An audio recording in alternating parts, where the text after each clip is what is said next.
Welcome to the OU College of Dentistry's Introduction to Using the Grading module in Axium. Before jumping into the tutorial, I would like to alert you to some resources that may be helpful to you or your staff if you ever get stuck using the grading module. When you're logged into Axium, if you click on the Links menu and choose Axiom Resource Center, you will be taken to the College of Dentistry's extranet. This is where we keep our Axiom-related training documents. For the purposes of grading transparency, we have added the grading rubrics to the extranet as well. If faculty or students have any questions about grading criteria, they can quickly visit the extranet to find how each procedure will be evaluated. Finally, you can always stop by Dental Informatics and we will be glad to help with any questions you may have. Before we can grade anything, we must first add treatments to be graded. So, while logged in as a student, we will quickly add a treatment and diagnosis.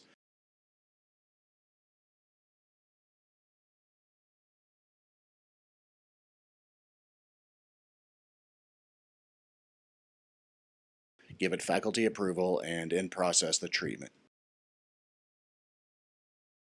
Nothing is new about this part of the process.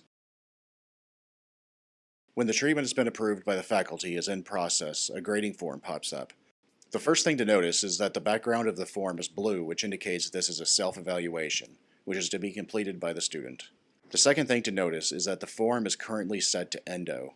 Because we are grading a 5520, we will change the form to removable. Questions that are required for accreditation are in the top left and are found on every form regardless of discipline. To the right of the accreditation questions is a quick list which you can double-click to add a grade to a question. Below the grade quick list is a blank space for general comments, and below the comments are the questions that are department specific.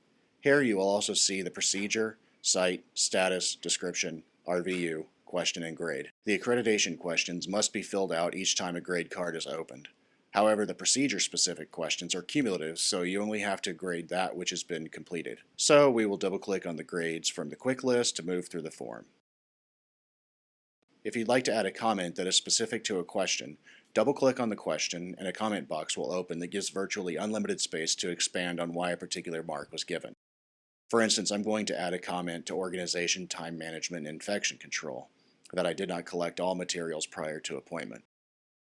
Now I will move down to the treatment-specific questions and work my way through using the grading quick list.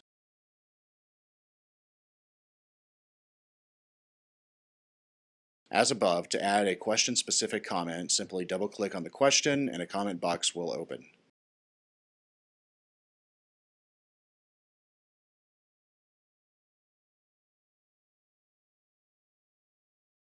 If the comment is more general and isn't specific to a question, add the comment to the box below the quick list.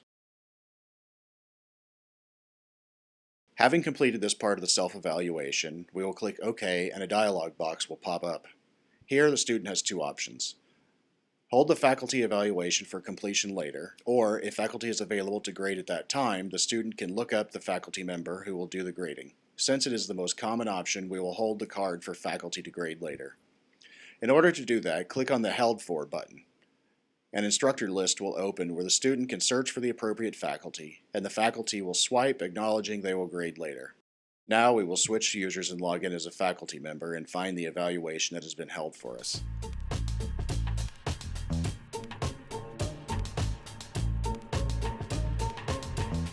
To do this, click on Evaluations and search for Instructor Held.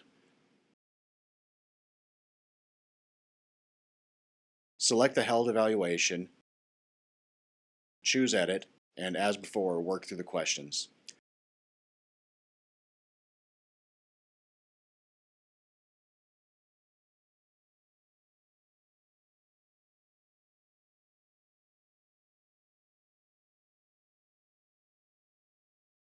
Again, double-click the procedure to add comments,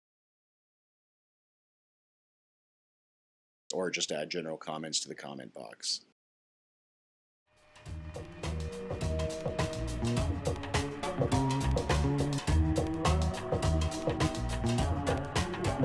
Now it's a new day and the patient has returned. The student has completed the next phase of the treatment and has marked the procedure as in process again. Faculty approves the in process. The student evaluates their credentialing questions, adds any comments affecting their grading decisions, and continues the treatment-specific phase of the card.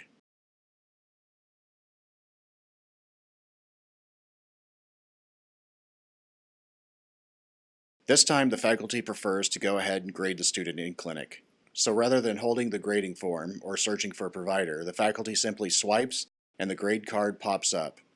Now they can continue where they left off, starting with completing the accreditation questions. Faculty swipes one more time and the daily grading is complete. Faculty and students view grading reports the same way. However, faculty can view all students, whereas students can only view evaluations tied to their provider number. To do this, open the Evaluations module, select the type of evaluation to view, and click Search. From here, you can view all evaluations, and faculty can edit grade cards.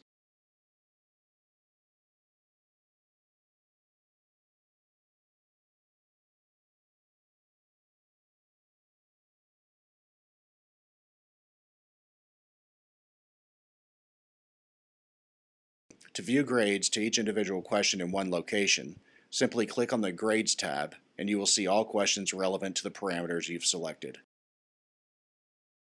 And this concludes the Introduction to Grading in Axium video. If you have further questions or would like to schedule training, contact Dental Informatics and we'll be glad to help. Thanks for watching.